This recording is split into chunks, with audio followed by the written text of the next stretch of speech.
ക്രിസ്തുയേശുവിൻ്റെ ധന്യമേറിയ നാമം ഈ പ്രഭാതത്തിൽ വാഴ്ത്തപ്പെടുമാറാകട്ടെ. നിത്യതയുടെ അനന്ത സ്നേഹത്തിൽ നമ്മെ ആഴമായി സ്നേഹിക്കുകയും നിത്യതയുടെ കവാടത്തിലേക്കുള്ള പ്രവേശനം നമുക്ക് ലഭ്യമാക്കുകയും ചെയ്ത നമ്മുടെ അരുമനാഥനും വാഴ്ത്തപ്പെട്ട കർത്താവാകുന്ന യേശുക്രിസ്തുവും നിത്യപിതാവും സമാധാനത്തിൻ്റെ ദൈവവും അത്ഭുതമന്ത്രി വീരനാം ദൈവവുമായ യേശുക്രിസ്തുവിൻ്റെ നിസ്തുല്യമേറിയ നാമം ഈ പ്രഭാതത്തിൽ വാഴ്ത്തപ്പെടുമാറാകട്ടെ. നമ്മുടെ ഓരോ ദിവസത്തെയും പ്രഭാതങ്ങളിൽ ഈ ഓരോ പുതിയ പ്രഭാത ചിന്തകൾ കൊണ്ട് അലങ്കൃതമാകുന്നതിനെ ഓർത്ത് ദൈവത്തെ സ്തുതിക്കുന്നു.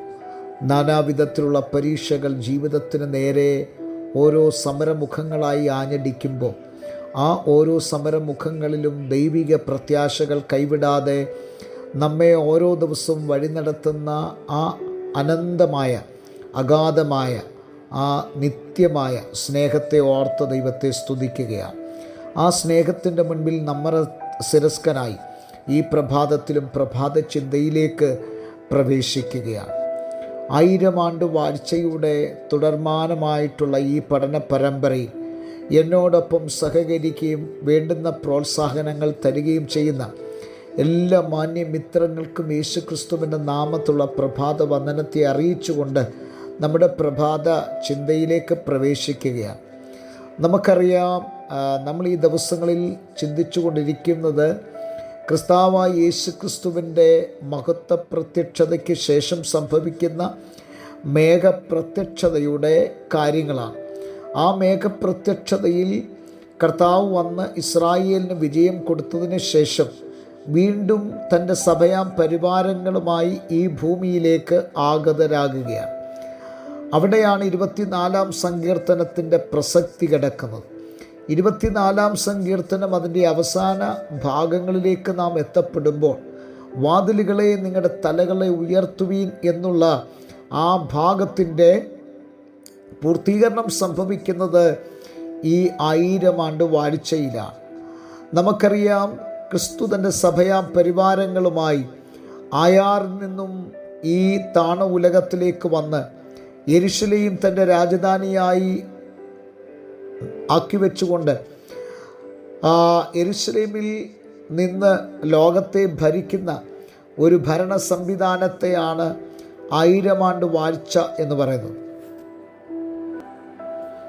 ഈ 1000 ആണ്ട് വാഴ്ചയിൽ ഇവിടെ സംഭവിക്കുവാൻ പോകുന്ന ഏറ്റവും വലിയ ഒരു സംഭവം എന്ന് പറയുന്നത് ഈ 1000 ആണ്ട് വാഴ്ചയിൽ സഭയുടെ ഒരു വലിയ ദൗത്യം നമുക്കവിടെ കാണുവാൻ കഴിയുകയാണ്.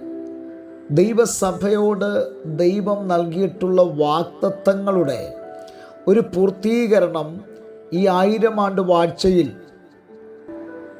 നമുക്ക് കാണുവാൻ കഴിയും.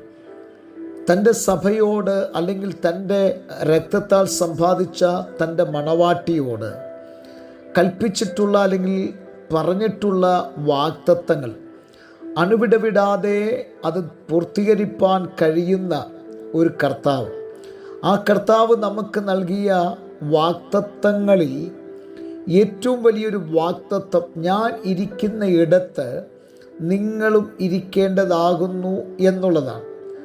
നമ്മുടെ കർത്താവിനോട് കൂടെ നാം ഇരിക്കുന്ന ഒരു സന്ദർഭമാണ് ഈ 1000 ആണ്ട് വാഴ്ച എന്ന് പറയുന്നത്.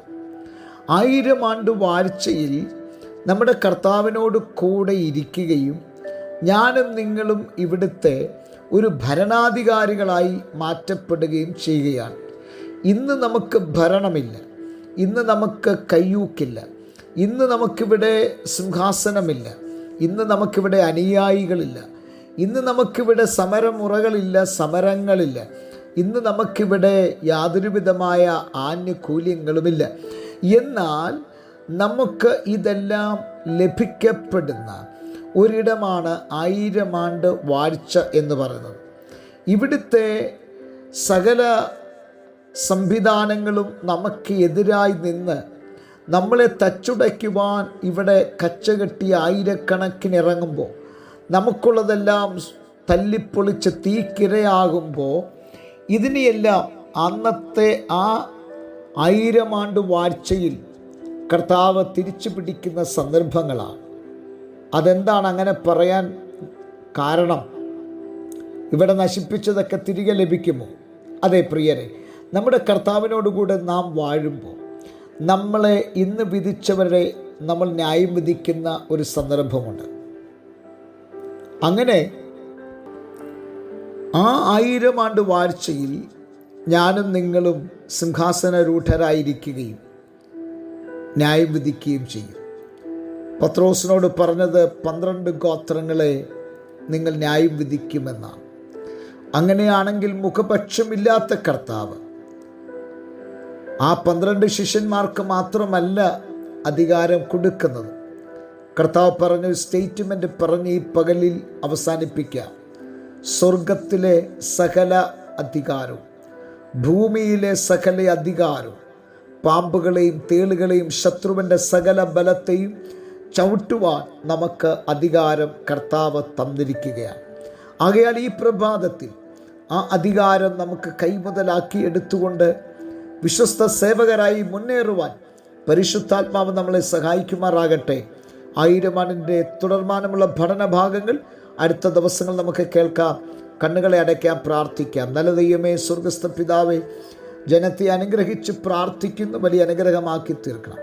യേശു ക്രിസ്തുവിൻ നാമത്തിൽ തന്നെ ആമേൻ. എല്ലാവർക്കും നല്ലൊരു പ്രഭാതം നേരുന്നു. ക്രിസ്തുവിൽ നിങ്ങളുടെ പ്രിയ സഹോദരൻ പാസ്റ്റർ ജോസ് സാമുവേൽ.